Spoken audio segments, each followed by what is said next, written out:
నమస్తే వార్తలకు స్వాగతం. ఈనాటి వార్తా విశేషాలు చూద్దాం.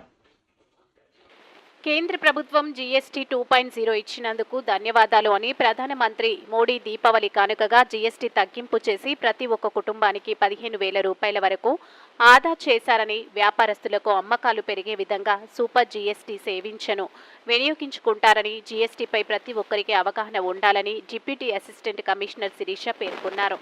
జీఎస్టీ అంటే ఏంటి, జీఎస్టీ కేంద్రం ఎందుకు తగ్గించింది అన్న విషయాలపై కాకినాడ రూరల్ మండలం రమణాయపేట గ్రామం గైకులోపాడు లోగల బేనై జూనియర్ కళాశాలలో principal and correspondent Chintampalli Satyanarayana అనే విక్టర్ అధ్యక్షతన సమావేశం ఏర్పాటు చేశారు. ఈ సందర్భంగా విద్యార్థులను ఉద్దేశించి ఆమె మాట్లాడుతూ, ప్రజలకు మంచి చేసే విధంగా ఎన్డీఏ ప్రభుత్వం పాలన సాగిస్తుందని, ప్రజలకు మేలయ్యే విధంగా వారికి జీఎస్టీని తగ్గించి ఖర్చులు ఆదా చేస్తుందని, దీన్ని ప్రతి ఒక్కరూ గుర్తుంచుకోవాల్సిన అవసరం ఎంతైనా ఉందన్నారు. డీఎస్పీ వ్యాప్తంగా సెప్టెంబర్ 22 నుంచి జీఎస్టీ తక్కువ రేట్లో వర్తిస్తాయని, దీనికి ఎవరైనా ఇబ్బంది పెడితే వెంటనే మాకు తెలియజేయవలసి ఉంటుందని, జీఎస్టీ 0% నుంచి 5% వరకు ఇప్పుడు ప్రధానంగా 2 పన్ను స్లాబ్లు మాత్రమే వర్తిస్తాయని గుర్తు చేశారు. ఈ సమావేశంలో GSTO Satyaveni, AEO Srinivas, S O Srinivas, కళాశాల ఎండీ బెనై మరియు విద్యార్థులు సిబ్బంది పాల్గొన్నారు. అంటే మీకు పండగ గుర్తు, మనకి దసరా స్టార్ట్ అయిన రోజు నుంచి సెంట్రల్ గవర్నమెంట్ ఫైనాన్స్ మినిస్టర్ ఎవరు? మన ఫైనాన్స్ మినిస్టర్ నిర్మలా సీతారామన్ గారు కొన్ని జీఎస్టీ ట్యాక్స్లో రేట్ రిడక్షన్స్ ఇంట్రడ్యూస్ చేశారనమాట. మీరు రెడీమేడ్ బట్టలు అవి కొనుక్కుంటారు కదా, అంతకుముందు 2,500 అంటే అది 12% ట్యాక్స్ రేట్లో ఉండేది. ఇప్పుడు సెప్టెంబర్ 22 నుంచి 5%లోకి వచ్చింది. మీరు స్టేషనరీ ఐటమ్స్ అంటే ఏమేమి కొనుక్కుంటారు? బుక్స్, పెన్నులు, పెన్సిళ్ళు, ఎరేజర్స్ ఇవన్నీ కొనుక్కుంటారు కదా, అంతకుముందు 5%లో ఉండేవి, ఇప్పుడు 0%లోకి వచ్చేసినాయి. అలా ఇంకా అవే కాకుండా ఆటోమొబైల్స్, మనం కార్లు, బైకులు, సైకిల్స్ ఇవన్నీ కొనుక్కుంటాం కదా, కార్లు అవన్నీ కూడా అంతకుముందు 28%లో ఉండేవి బైక్స్, ఇప్పుడు 18%లోకి వచ్చినాయి. మీరు సైకిల్స్ కొనుక్కుంటారు, ఆ సైకిల్స్ అంతకుముందు 12%లో ఉండేవి, ఇప్పుడు 5 బిస్కెట్లు, చాక్లెట్లు, ఇంకా మన ఫుట్వేర్ ఐటమ్స్ ఇవన్నీ కూడా 12%లోకి ఉండేవి, ఇప్పుడు 5%లోకి వచ్చినాయి అనమాట. ఇలా చాలా ప్రొడక్ట్స్ మీద, అంటే మన డైలీ నీడ్స్, మినిమం నీడ్స్ ఏవైతే ఉంటాయో కొన్నేమో ఎగ్జామ్టెడ్ రెడ్యూస్ చేశారు. మనం వాడుకునే ఇప్పుడు అమ్మ వాళ్ళు మెడిసిన్ అవి కొనుక్కుంటారు, షుగర్ మెడిసిన్, కార్డియాక్ మెడిసిన్, లేదంటే క్యాన్సర్ మెడిసిన్, కొన్ని మెడిసిన్స్ మీద కంప్లీట్ ఎగ్జామ్షన్ ఇచ్చేసారు, ట్యాక్స్ ఎగ్జామ్షను. కొన్నిటి మీదేమో 5% రిడక్షన్ చేశారనమాట. అంటే దీని ద్వారా ఏంటంటే మనకి నెలకి ఒక 10,000 ఖర్చు అవుతున్నాయి అనుకోండి మినిమం నీడ్స్ మీద, మనం కొనుక్కునే ప్రొవిజన్స్, వేటి, ఎవ్రీథింగ్ మీద. ఇప్పుడు దాని మీద ఒక 1,300 నుంచి 1,500కి సేవ్ అవుతుంది అనమాట ట్యాక్స్ రూపంలో. అవన్నీ మీరు తెలుసుకుని ఒకసారి మీరు కూడా ఆన్లైన్లో చెక్ చేసుకోండి. జీఎస్టీ 2.0 అంటే సో మెనీ వస్తున్నాయి మీకు స్లైడ్స్, అవన్నీ ఒకసారి చెక్ చేసుకోండి. మీ అమ్మా నాన్నలకు చెప్పండి, మీ చుట్టుపక్కల వాళ్ళకు కూడా ఈ రిఫరెన్స్ ఇలా ఉన్నాయి అని చెప్పి క్లియర్గా చెప్పండి. మీరు కొనుక్కునేటప్పుడు కూడా షాపుల్లో మీరు ఏదైనా స్టేషనరీ ఐటమ్స్ కొనుక్కుంటున్నప్పుడు మీకు డైలీ తెలుస్తుంది కదా, ఇప్పుడు 100 పేజెస్ బుక్ కొనుక్కున్నారు, అంతకుముందు ఒక 50 రూపాయలు అయిందనుకోండి, ఇప్పుడు ఒక 45 రూపాయలకే వస్తుంది అనమాట. అది వస్తుందా లేదా అనేది కూడా చెక్ చేసుకోండి మీరు. ఓకేనా? అర్థమైంది కదా మీకు? కుప్పంలో నారాయణపురం గ్రామంలో శిరీష అనే మహిళను వడ్డీ వ్యాపారి ముని కన్నప్ప చెట్టుకు కట్టేసి కొట్టిన ఘటన స్థానికంగా కలకలం రేపుతోంది. బాధితురాలు శిరీష మాట్లాడుతూ, పిల్లలు టీసీ తీసుకోవడానికి తెలిసి వ్యక్తితో కలిసి నారాయణపురానికి వచ్చాను. మునికన్నప్ప, అతని కుటుంబీకులు రోడ్డుపై అడ్డుకొని డబ్బులు ఇవ్వాలంటూ కొట్టారు. నా భర్త మమ్మల్ని వదిలేసి వెళ్లిపోయాడని చెప్పినా వినలేదు. చెట్టుకు కట్టేశారు, నా చీర లాగారు, చంపేస్తానని బెదిరించారు అంటూ కన్నీళ్లు పెట్టుకున్నారు. నేను మా పిల్లలు టీసీ తీసుకొచ్చేదానికి నారాయణపురానికి వచ్చినాను. బైక్లో తెలిసిన ఒక ఆయన్ని తోడుకొని వస్తే అప్పు తీసుకున్నందువల్ల టీసీని చింపేదానికి ప్రయత్నించినారు. నేను చేయలేసి పీక్కున్నాను. అయినా కూడా బట్టలనంతా గుంజి బయట వస్తేనే నన్ను కొట్టి లాక్కెళ్ళి చెట్టుకు కట్టేసి మార్చేసినారు. ముందు మా ఆయన్నే చేసినారు, నైటే తోడుకొని వెళ్ళి. మా ఆయన దిగులు పడి వెళ్ళిపోయినాడు, నాకు ఆ పెళ్ళాం వద్దు, బిడ్డలు వద్దని. వాళ్ళ తమ్ముడికి 16 లక్షలు ముందుకు నిలిచి ఇచ్చిన దానికి ఆ అప్పుకు దిగులు పడి మా ఆయన కొద్దిగా చేసినాడు. వాళ్ళు ఎట్లు ఇచ్చినారో అట్లా ఇస్తామని మంచిగానే చెప్తా ఉన్నాం, వినలేదు. చాలా దారుణంగా కొట్టి మా పిల్లోడు ఏడుస్తూ ఉంటే రోడ్డుకి ఇచ్చేసి మారి చేసిండారు. ఇస్తాము, మాకు ఏదైనా లోన్ ఈయన వస్తే ఇస్తామని చెప్పినాము, ఈ మారి చేసిండారు. చీరని అంతా ఇప్పి కొట్టి తాడు తీసుకొచ్చి కట్టేసి మూతినంతా గిల్లి గొంతు పిసికి చంపేస్తామని బెదిరించినారు. చెప్పితే కూడా వినలేదు. దారులు పోయి వచ్చేవాళ్ళు ఈ మారి ఇవి కట్టేయడం లేడీస్ని తప్పు అని చెప్పిన తర్వాత అప్పుడు కూడా ఏం లేదు, ఏమన్నా ఉంటే నువ్వు కట్టేసి తీసుకెళ్ళు అని చాలా దారుణంగా కొట్టినారు సార్. లోపల ఈ మారి చేస్తూ ఉన్నారు. ఆ ఊర్లో పోయేదానికి లేదు, వచ్చేదానికి లేదు. తెగ ఇచ్చి నిన్ను పోయినాను నారాయణపురానికి. ఈ మారి చేసినారు. నేను వస్తే ఇట్లా చేస్తారని ముందునే చెప్తే అయినా ఏం లేదు. తల్లిగా వచ్చి సంతకం పెట్టి టీసీ తీసుకొని పోవాల, పిల్లల భవిష్యత్తు ఇది అని చెప్పినారు. నేను నిన్న 1 గంట 10 నిమిషాలకు వెళ్ళినాను. ఆ 1 గంట 10 నిమిషాలకు ఆ మారి జరిగింది. నేను పోయేటప్పుడే ఇంటి దగ్గర రోడ్డు పక్కన కాసు కూర్చున్నారు. టీసీ తీసుకొని బయట వచ్చేటప్పటికి ఈ మారి చేసినారు. మునికేనప్ప, రాజా, వెంకటమ్మ, జగదీశ్వరి.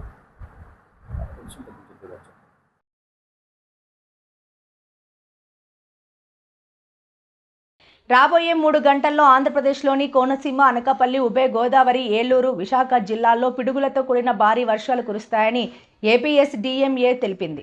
ఈ జిల్లాలకు రెడ్ అలర్ట్ జారీ చేయగా శ్రీకాకుళం, విజయనగరం, అల్లూరి, ప్రకాశం, నెల్లూరు, తిరుపతి, చిత్తూరు జిల్లాలకు ఆరెంజ్ అలర్ట్ జారీ అయ్యింది.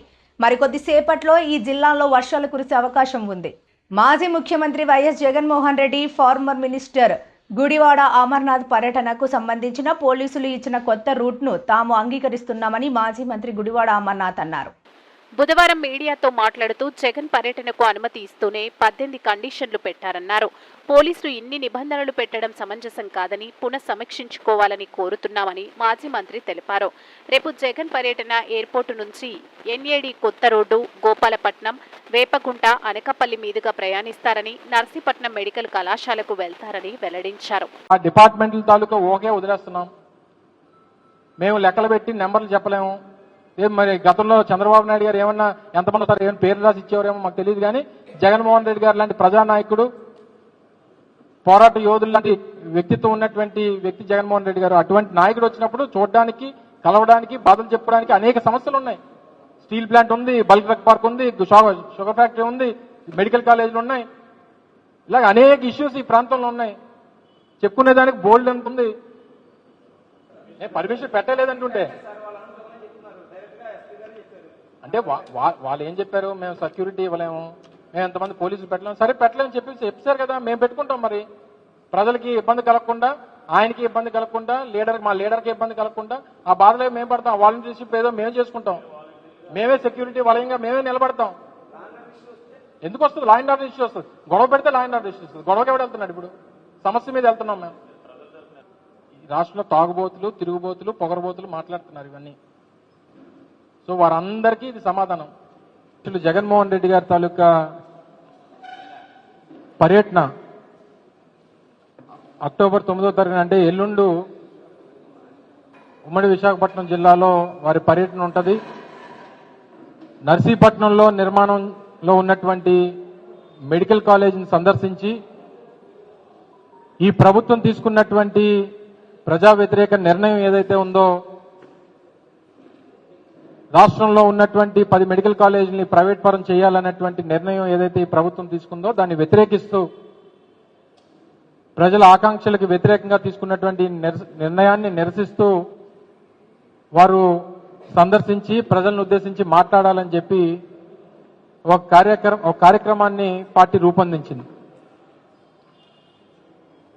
దానికి సంబంధించి 4వ తారీఖు నుంచి సంబంధించినటువంటి అధికారులు అటు విశాఖపట్నం కమిషనర్ ఆఫ్ పోలీస్ గారికి, అటు అనకాపల్లి జిల్లాకు చెందినటువంటి ఎస్పీ గారికి, ఇద్దరికి కూడా ఈ పర్యటన వివరాలని వారి దృష్టిలో పెట్టి ఇలా 9వ తారీఖున మాజీ ముఖ్యమంత్రి జగన్మోహన్ రెడ్డి గారు విచ్చేస్తా ఉన్నారు. సంబంధించినటువంటి సెక్యూరిటీ అరేంజ్మెంట్స్ అన్ని కూడా చేయాల్సిందిగా కోరుతా ఉన్నామని చెప్పి అటు వైజాగ్ సిపి గారికి అలాగే అనకాపల్లి ఎస్పీ గారికి కూడా వాళ్ళకి లేఖలు ఇవ్వడం జరిగింది. త్రూ ప్రాపర్ ఛానల్ వారు మళ్ళీ స్థానికంగా ఉన్నటువంటి ఎస్డిపిఓ నర్సీపట్నం ద్వారా లెటర్ పంపించమంటే అది కూడా పంపించడం జరిగింది. గడిచినటువంటి 2 రోజులుగా మనం లెటర్ పెట్టడం, వారు కొన్ని క్లారిఫికేషన్స్ అడగడం, మళ్ళీ తిరిగి మనం క్లారిఫికేషన్స్ ఇవ్వడం, మళ్ళీ నిన్న ఈవినింగ్ కూడా ఒక లెటర్ వారు రాయడం, వాటి క్లారిఫికేషన్స్ ఈరోజు ఇస్తామని చెప్పి మనం చెప్పడం కూడా జరిగింది. ఈ లోపు మధ్యాహ్నం దాదాపు 2-2:30 ప్రాంతంలో వారు ఈ లేఖను పంపించడం జరిగింది. మనం పెట్టింది పర్మిషన్ కోసం పెట్టినటువంటి దరఖాస్తు కాదు, ఇంటిమేట్ చేశాం పోలీసులకి. మీరు నెసరీ సెక్యూరిటీ అరేంజ్మెంట్ Z+ కేటగిరీలో ఉన్నటువంటి జగన్మోహన్ రెడ్డి గారికి security arrangements, necessary security arrangements చేయండి అని చెప్పి ఏదైతే ఇంటిమేట్ చేశామో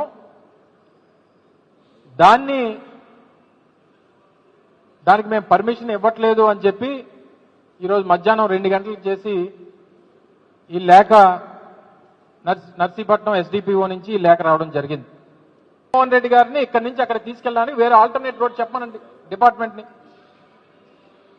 రెండో పాయింట్ ఏం రాస్తారు? రెండో పాయింట్లో ఏం రాస్తారంటే, జగన్మోహన్ రెడ్డి గారు ఈ రూట్లో వస్తున్నటువంటి క్రమంలో వేలాది మంది రోడ్ల మీదకి వచ్చేటువంటి దానికి అవకాశం కనబడతా ఉంది. అనేక జంక్షన్స్ లో పెద్ద ఎత్తున జనాలు వచ్చి వారికి స్వాగతం పలికేటువంటి అవకాశం కనిపిస్తా ఉంది. మా అంచనా ప్రకారం 65,000 మంది వస్తారన్నటువంటిది పోలీస్ డిపార్ట్మెంట్ రాసిచ్చింది. కానీ ప్రతిపక్షంలో ఉన్నటువంటి ఒక నాయకుడు బలమైన లక్ష్యంతో నిరుత్సాహపడకుండా చిన్న చిన్న మార్పులతో పెద్ద విజయాలు సాధించవచ్చని కాకినాడ జిల్లా కిర్లంపూడి మండలం సోమవరం జిల్లా పరిషత్ పాఠశాల నందు విద్యార్థులతో జరిగిన ఆత్మీయ సమావేశంలో మాట్లాడుతూ, ప్రయత్నం బలంగా చేసినప్పుడు విజయం మీ సొంతం అవుతుందని, అలాగే ఇంకా అనేక విద్యాభివృద్ధి అంశాలపై విద్యార్థులను పాటంశెట్టి సూర్యచంద్ర చైతన్యపరిచారు. విద్యార్థులు ప్రతి పరీక్షలోనూ ప్రగతి కనబర్చడం కోసం క్లాస్ ఫస్ట్, సెకండ్, థర్డ్తో పాటు గ్రేడ్ వైజ్ ప్రగతి సాధించిన ప్రతి విద్యార్థికి బహుమతులు ప్రదానం చేస్తామని పాటంశెట్టి సూర్యచంద్ర విద్యార్థులకు దిశానిర్దేశం చేశారు. విద్యార్థులు సెల్ ఫోన్లో గేమ్స్ వంటివి ఎక్కువగా ఆడటం, ఫోన్ ఎక్కువగా ఉపయోగించడం వల్ల అనారోగ్యం రావడంతో పాటు విలువైన సమయం వృధా అవుతుందని, అలా కాకుండా మంచి ఆరోగ్యం కోసం విద్యార్థులు చెమటపట్టే విధంగా ఆటపాటల్లో ముందంజలో ఉండాలని కోరారు. స్వచ్ఛ భారత్ కార్యక్రమం విజయవంతం కావాలంటే స్వచ్ఛ గ్రామం కావాలని, స్వచ్ఛ గ్రామం సాధనలో విద్యార్థులు కీలక పాత్ర పోషించాలని, తడి పొడి చెత్తలను ఇంటి వద్దనే విడదీసి పంచాయతీ కార్మికులకు అందించే విధంగా కుటుంబ సభ్యులందరినీ విద్యార్థులు చైతన్యపరచాలని సూర్యచంద్ర కోరారు. మనకి ప్రైజ్లు ఎవరికి ఇస్తారు? స్కూల్లో క్లాస్ ఫస్ట్, సెకండ్, థర్డ్, అంతేనా? 230 మంది పిల్లలు మన స్కూల్లో చదువుతున్నారు. నా కోరిక ఏంటంటే 230 మంది పిల్లలు ప్రైజ్ తీసుకోవాలి.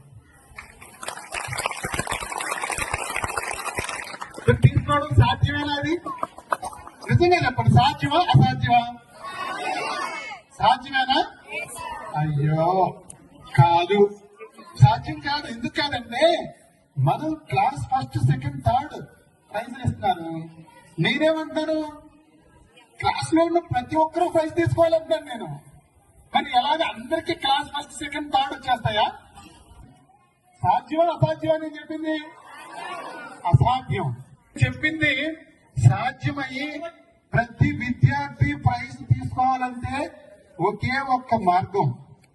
ఇప్పుడు మనం 5th ఫ్లోర్కి వెళ్తాం కదా, ఇక్కడి నుంచే 5th ఫ్లోర్కి వెళ్ళిపోతామా? ఒక్కో మెట్టు 5th ఫ్లోర్కి వెళ్తామా? నేను చెప్పి ఒక్కో మెట్టు పైకి ఎక్కుతాం, అవునా? ఇప్పుడు నేను చెప్పే అందరూ ప్రైజులు తీసుకునే కాన్సెప్ట్ కూడా దీంట్లో 230 మందిలో A+ పిల్లలు ఉంటారు, A గ్రేడ్ పిల్లలు ఉంటారు, B గ్రేడ్ పిల్లలు ఉంటారు, C గ్రేడ్ పిల్లలు ఉంటారు, D గ్రేడ్ పిల్లలు ఉంటారు, అవునా? నేను మిమ్మల్ని రిక్వెస్ట్ చేసేది ఏంటంటే, గ్రేడ్ నుంచి C గ్రేడ్కి వస్తే ప్రైజ్, C గ్రేడ్ నుంచి D గ్రేడ్కి వస్తే ప్రైజ్, D గ్రేడ్ నుంచి A గ్రేడ్కి వస్తే ప్రైజ్, A గ్రేడ్ నుంచి A+ వస్తే ప్రైజ్. ఎలా ఉంది? FA1, FA2, FA3, SA1, SA2 ఇవన్నీ జరుగుతాయి కదా. ప్రతి పరీక్షలో కూడా మీకు ఇంగ్లీష్ లో ఉదాహరణకు ఒక 8 మార్కులు వచ్చాయి. నేను నువ్వు అసలు 35 మార్కులు తెచ్చుకోవద్దు, 8 మార్కులు 1-2 మార్కులు పెంచు, నీ ప్రైజ్. ఓకే, ఇప్పుడు మ్యాథ్స్ ఉంది, 18 మార్కులు వచ్చి నీకు ముందు జరిగిన దాంట్లో 1-2 మార్కులు పెంచుకో చాలు, ప్రైజ్. ఇప్పుడు మనం ఈ విధానం అవలంబించడం వల్ల D గ్రేడ్ లో ఉన్న 6th క్లాస్ స్టూడెంట్ 10th వచ్చేటప్పటికి A+ 100% సాధిస్తాం. అందులో ఏ మాత్రం సందేహం లేదు. ఇది సాధ్యం. ఇప్పుడు మనం డి గ్రేడ్ నుంచి A+ రమ్మంటే కష్టం. నేను చెప్పేది డి గ్రేడ్ స్టూడెంట్ ని సి గ్రేడ్ కి, C grade student B grade కి, B grade student A grade కి, ఏ గ్రేడ్ స్టూడెంట్ A+ కి. చిన్న మార్పు మీలో కోరేది. ఓకేనా? చేస్తారా? ఓకే. ప్రతి విద్యార్థికి ప్రైజ్ వచ్చేలా ప్రయత్నం చేయాలి. మనం ప్రయత్నం బలంగా చేయండి. రాకపోయినా కూడా నిరుత్సాహపడద్దు. మనిషి ఎప్పుడు కూడా పోరాటం చేస్తానే ఉండాలి. జీవితాంతం ప్రయత్నం చేస్తానే ఉండాలి. ఆగిపోయిన వాడికంటే ప్రయత్నం చేసేవాడు గ్రేట్. అలా మిమ్మల్ని కోరేది, మీరు ఎప్పుడు కూడా ఆగిపోకూడదు, నిరుత్సాహపడకూడదు. తక్కువ మార్కులు రాని పర్లేదు, ఏం పర్లేదు, 1 మార్కు పెరగడానికే చూడాలి ఎప్పుడు కూడా. ఇప్పుడు చాలా ఈజీ అమ్మా. టీచర్స్ చెప్పేది శ్రద్ధగా వినడం, ఏ రోజుకి ఆ రోజు హోంవర్క్ చేసుకోవడం, రైటింగ్ మీద మనం దృష్టి పెట్టడం, బ్రహ్మాండంగా క్లాస్ ఫస్ట్ ప్రతి పిల్లలు కూడా. ఎందుకంటే మనకి ఆదిముత్యాలు టీచర్స్ ఉన్నారు. ఇది అదృష్టం. ఎంతో ఉన్నత చదువులు చదివి ఈ రోజు మంచి ఉపాధ్యాయులుగా మనకి ఇక్కడ చెప్తా ఉన్నారు. ఓకేనా? మరొక ప్రైజ్ ఏంటంటే, బడి తెరిచిన దగ్గర నుంచి బడి క్లోజింగ్ డే వేసవ సెలవులు వచ్చే వరకు ఒక్కరోజు బడి మానకుండా వచ్చే విద్యార్థులందరికీ ప్రైజ్. ఒక్కరోజు బడి మానేమంటే మనం 10 రోజులు వెనకబడతాం. అవునా కాదా? ఈ రోజు నేను మాట్లాడి ఈ రోజు స్కూల్కి రాని పిల్లలందరూ మిస్ అయినట్టేనా? అదే రకంగా ప్రతి రోజు మన టీచర్లు, మాస్టర్లు అందరూ కూడా చెప్పే మాటలు మనం ఒక్కరోజు మిస్ అయినా 10 రోజులు వెనకబడతాం. చదువుకోవాలి, కానీ అదే రకంగా ఆడుకోవాలి బాగా. ఆటలంటే ఇప్పుడు మేము డోర్ టు డోర్ తిరుగుతున్నాం. చాలా మంది పిల్లలు ఏం చేస్తారంటే గేమ్స్ సెల్లో పట్టుకుని ఇంకా విపరీతంగా గేమ్స్ ఆడడం, లేకపోతే ఏదో వీడియోస్ చూడడం, ఇవన్నీ చూస్తున్నాం. అది చూడకూడదు. మనం సెల్ ఫోన్ లో గేమ్స్ చూడడం, సెల్ ఫోన్ ఎక్కువ ఉపయోగించడం వల్ల ఏమొస్తుంది? మనకి తలనొప్పి వస్తుంది, కంటి ప్రాబ్లం వస్తుంది. మేము కోరేది ఏంటంటే శారీరకంగా చెమట పట్టేలాగా ఆడండి, ఎగరండి, గెంతండి, మీ ఇష్టం వచ్చినట్లు ఆడుకోండి. అందరూ చెమట పట్టేలాగా ఆడాలి గేమ్స్. ప్రతి ఇంట్లోని కూడా తల్లిదండ్రుల్ని చైతన్యపరిస్తేనే స్వచ్ఛ భారత్ అవుతుంది, స్వచ్ఛ ఆంధ్రప్రదేశ్ అవుతుంది, స్వచ్ఛ గ్రామం అవుతుంది. బాధ్యత మీరే తీసుకోవాలి. స్వచ్ఛ విద్యార్థుల కింద మీరు తయారవ్వాలి. తడి చెత్త పొడి చెత్త విడదీసి పంచాయతీ కార్మికులకు ఇవ్వాలి. రిక్షాలు కానీ ట్రాక్టర్లు కానీ వస్తాయి కదా, ఆ పంచాయతీ రిక్షాలకి మనం తడి చెత్త పొడి చెత్త విడదీసి ఇవ్వాలి. ఇంటి దగ్గర మీరే కొంచెం తల్లిదండ్రుల్ని మనం అవగాహన కల్పించాలి. ఇప్పుడు సాధారణంగా మనం ఏం చేస్తున్నాం, అన్ని కలిపేసి ఇచ్చేస్తాం. కలిపేసి ఇచ్చేయడం వల్ల అక్కడ వాళ్ళు ఏమి చేయలేరు, విడదీయలేరు. వెజిటబుల్ వేస్ట్ గాని, మిగిలిపోయిన ఆహార పదార్థాలు గాని, మన పశువుల దగ్గర పేడ గాని, పెంట గాని, అన్ని కూడా ఈ అంటే మట్టిలో కుళ్ళిపోయేవన్నీ కూడా తడిచేస్తాం. మట్టిలో కలిసిపోయి అన్ని కూడా తడిచేస్తాం. మట్టిలో కలవనివి అన్ని కూడా పొడి చెత్తే, మట్టిలో కొల్లనివి అన్ని కూడా పొడి చెత్తే. అంటే ప్లాస్టిక్, పాత చెప్పులు, ప్లాస్టిక్ కవర్లు అన్ని కూడా ఇది మట్టిలో కొల్లని కలవని వస్తువులన్నీ కూడా పొడి చెత్త. పొడి చెత్త 1 డబ్బాలోని, తడి చెత్త 1 డబ్బాలోని మనం వేసి పంచాయతీ కార్మికులకు ఇస్తే అక్కడ చెత్త నుండి సంపద తయారీ కేంద్రం వద్దకు తీసుకెళ్తాం. మీకు నేను మళ్ళీ వచ్చినప్పుడు మీకు ప్రైజ్ ఇవ్వడంతో పాటు మీకు ఇంకా చాలా మంచి విషయాలు చెప్తాను నేను. ఎందుకంటే మంచి కథలు కూడా చెప్తాను, మంచి పాటలు కూడా నేర్పిస్తాను మీకు. ఓకేనా? ఇది వరకు మొక్కలు పెంచాం కదా మన ఇంటి దగ్గర. ప్రతి ఇంటికి మొక్కలు ఇచ్చాం కదా మనం. ఏమేమి మొక్కలు ఇచ్చాం మీ ఊర్లో? జామ మొక్కలు ఇచ్చాం, కాయలు కాస్తున్నాయా? ఓకే. తర్వాత నిమ్మ మొక్కలు ఇచ్చాం, కాయలు కాస్తున్నాయా? తర్వాత దానిమ్మ చెట్లు ఇచ్చాం, మందార చెట్లు ఇచ్చాం, పూలు వస్తాయా? ఓకే. చాలా చెట్లు ఇచ్చాం. వచ్చినప్పుడల్లా ఒక మొక్క ఇచ్చే వెళ్ళాం. ఇప్పుడు నేను వచ్చినప్పుడల్లా ఏం చేస్తానో తెలుసా? స్కూల్లో మీతో మాట్లాడటమే కాకుండా మీ అందరి మార్క్స్, మీ స్కూల్ అటెండెన్స్ మీ హెచ్ఎం గారి దగ్గర, టీచర్స్ దగ్గర తీసుకుని నాకు కూడా ఉంటాయి బుక్ లో. మీ ఇంటికి వచ్చినప్పుడు మీరు ఏ రకంగా చదువుతున్నారు, మీరు ఎన్ని రోజులు స్కూల్కి వెళ్తున్నారు, ఎన్ని రోజులు మానేస్తున్నారు, ఎవరితో డిస్కస్ చేస్తారో తెలుసా? మీ పేరెంట్స్ తోనే మాట్లాడతాం. మిమ్మల్ని కూర్చోబెట్టుకుని మీ పేరెంట్స్ తో మాట్లాడతాం. ఓకేనా? అందుకని బాగా చదవాలి, మీరు బాగుండాలి. ఓకేనా? సరే, మళ్ళీ వస్తాను తల్లి. Okay, thank you. అది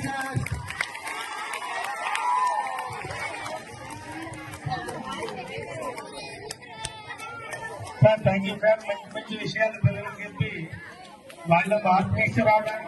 తూర్పుగోదావరి జిల్లాలో విషాదకరణ చోటు చేసుకుంది. ఓ బాణాసంచా కర్మాగారంలో భారీ అగ్ని ప్రమాదం సంభవించింది.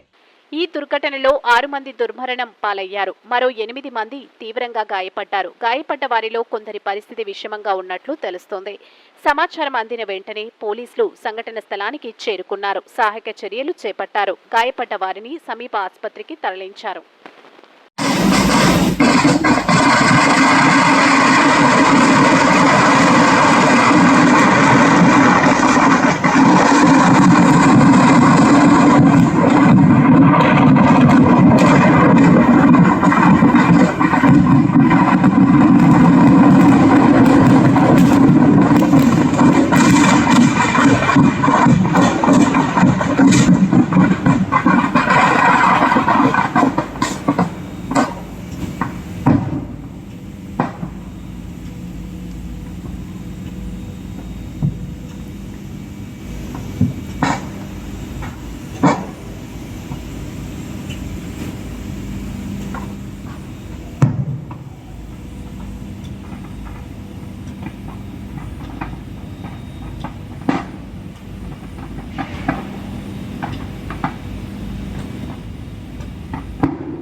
ఈ వార్తలు ఇంతటితో సమాప్తం. నమస్కారం.